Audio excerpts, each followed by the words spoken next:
makes me feel sad for the rest.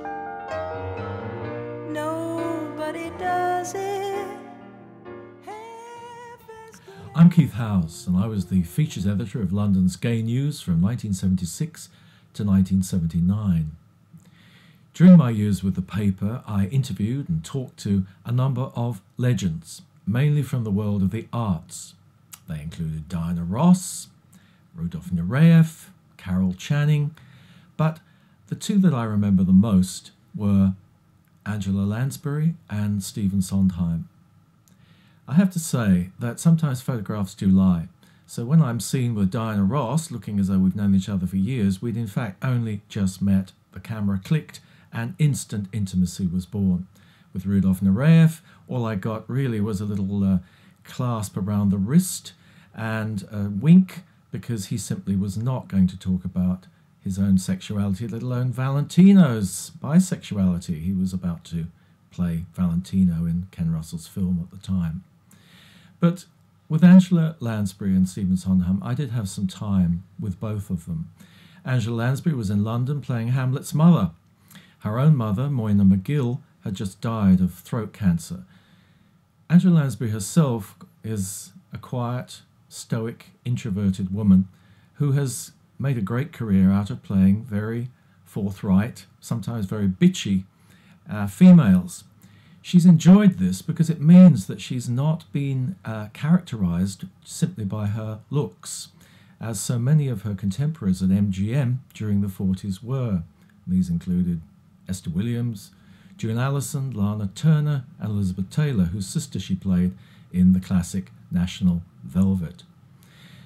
Always with the interviews with Gay News, Dennis Lemon, our editor, was very keen that we get the gay angle, love. In other words, the gay sensibility. So sometimes we interview people who weren't gay, and Angela Lansbury isn't, but she did have some interesting points to make, particularly about why she turned down the role in The Killing of Sister George, the movie version.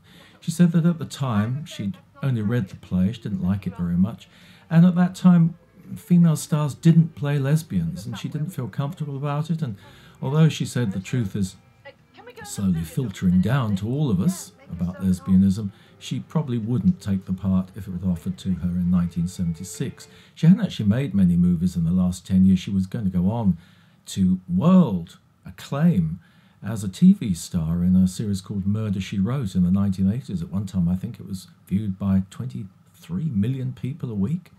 But at that time, she was playing on the stage, and she had been a musical star unexpectedly in 1966 with Mame. She suddenly showed the world that she was a glamorous, sexy woman who could dance and sing and do comedy. Her first musical had been something in 1964 called Anyone Can Whistle, written by Stephen Sondheim, and he was to give her her best known musical role in Sweeney Todd at the end of the 1970s. Stephen Sondheim himself was quiet, laid back, witty, wicked. He'd talk to you, usually looking out the window or looking at a wall, but it wasn't disconcerting because he was such a fascinating and intelligent man. He loved puzzles and word games and anagrams.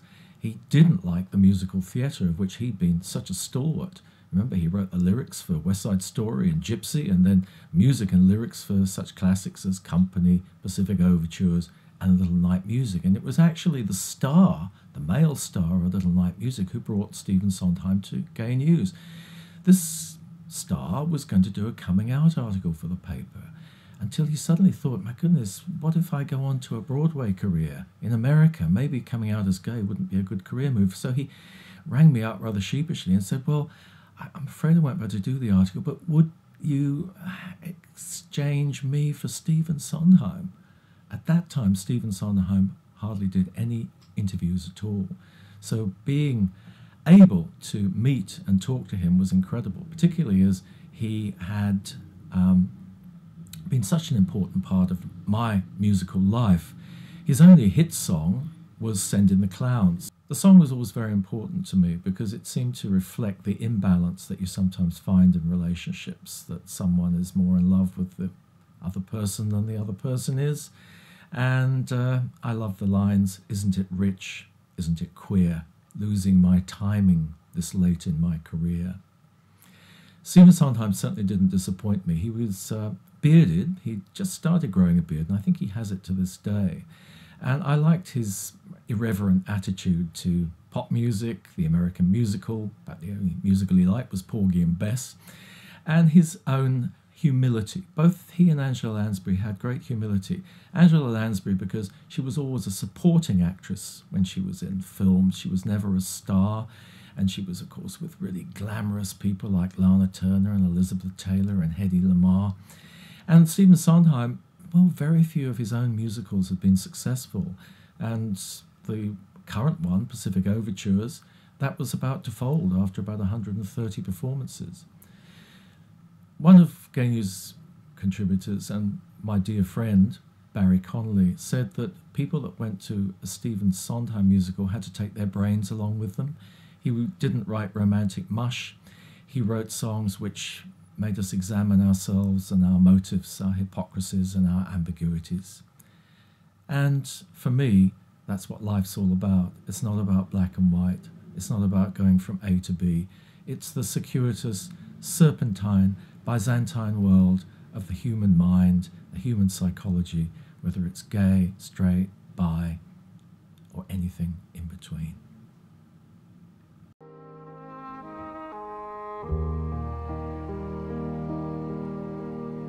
Isn't it rich? Isn't it queer? Losing my time